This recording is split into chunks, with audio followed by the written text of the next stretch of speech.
And the conversation continues with our friend, Dr. James Merritt, who is author of this book. It's just out under Harvest House, the publisher. It's 52 Weeks with Jesus. You see it on the screen there. Fall in love with the one who changed everything.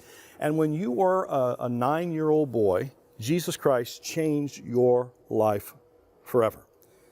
And you later were called into ministry. You pursued education in a religious schools, you got your master's, you pursued your doctorate.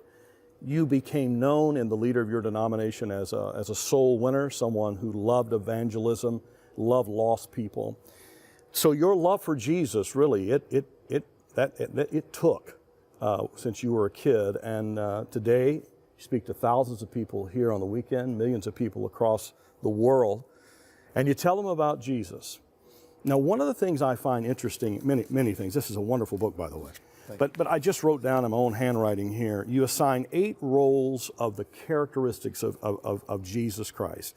You talk about him as a transformer, as the answer, as the miracle worker, the storyteller, the teacher, the helper, the leader, the overcomer. I was drawn, James, to Jesus the transformer, and then you do something that caught my attention. I think it'll catch the attention of every reader. You go back, and I think about in our world today where people are somewhat obsessed with roots and ancestry, ancestor.com, those kind of things.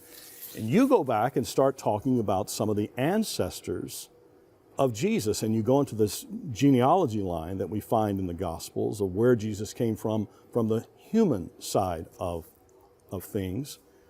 And you mentioned that there are 5 women that are mentioned in that genealogy. 3 of the 5, questionable reputations.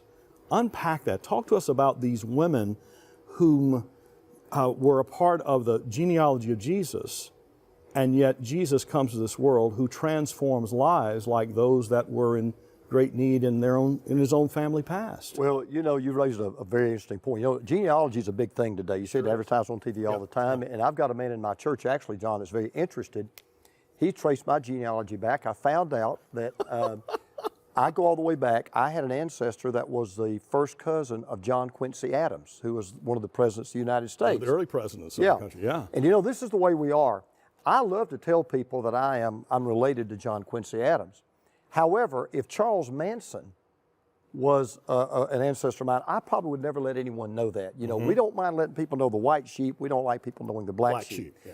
That's one of the amazing things when you read the genealogies of Matthew and Luke, because they don't pull any punches. And there were some ladies in there.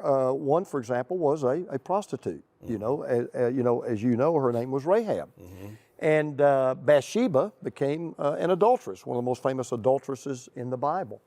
And then you had Tamar as well. And so I found it so fascinating that you would expect that the Son of God would be a royal blue blood. You would expect, you know, his ancestors to be, if you're familiar with Americans, the Bushes, the Rockefellers, the Kennedys, you know. Sure. But not so. You find that Jesus was a descendant of Ruth, who was not even a Jew. She was a Gentile.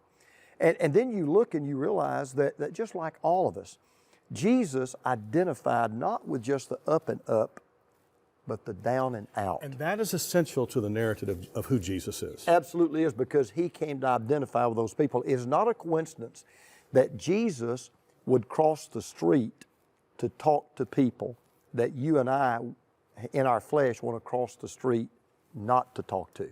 To get away from. To get away from, absolutely. Right. And that's why you cannot be so evil or so wicked or so mean or have such a sordid past in your life that you do anything to diminish the love of Jesus Christ that he has for you. It's an incredible thing, really. In his own genealogy, he identifies with people who are the least of these, who are the lost, who are the forgotten, who are the guilty, who are the unjust, those who have been treated unjustly. There is this line there. And that is amazing to me. Well, in the chapter that you're talking about that I deal with, you know, I point out 2 or 3 things, John, that are just so encouraging to me. When you look at these women, you realize that number one, Jesus can take us where we are. And this is what I love about Jesus. When you come to Christ, whether you are a murderer or an adulterer or you're into pornography, whatever your problem may be, Jesus doesn't say, get your life together, clean your act up, then come back and we'll talk. Jesus says, you have come to the right person. I want to take you right where you are. Well, Lord, let me go. No. I'll clean you up. That's my job.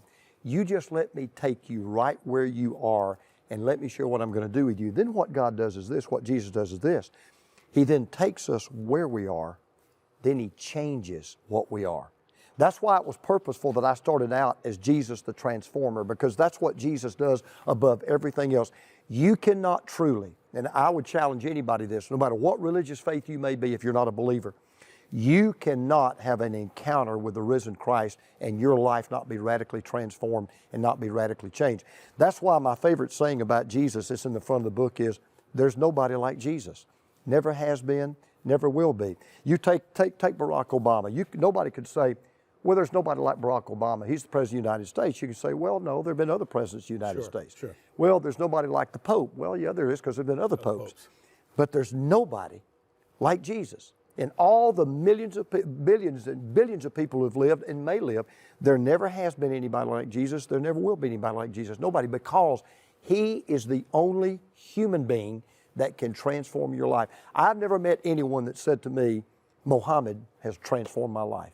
I've never met anyone that said to me, Brigham Young radically transformed my life. Jesus is the only human being that can permanently, eternally transform our life. So He takes us where we are, changes what we are, and then He can use who we are. That's the beautiful thing. Jesus can take a prostitute and turn her into a princess. Transformation. He can take a pimp and turn him into a prophet. Transformation. He can absolutely change your life. And that's why I fall more deep in love, because John, I say it again, He has radically changed my life. I go to bed at night, I think about Jesus. I wake up in the morning, I think about Jesus. He doesn't go, He's not out of my mind or out of my thoughts 10 minutes. There's always, He's with me everywhere I go. He just totally transformed my life. Well, you may have sung the song, More About Jesus. Tell me more about Jesus. And I want to tell you what, this book right here is the way to get the year started. I want you to get the book. We're going to talk more with James Merritt as this month continues, this week continues.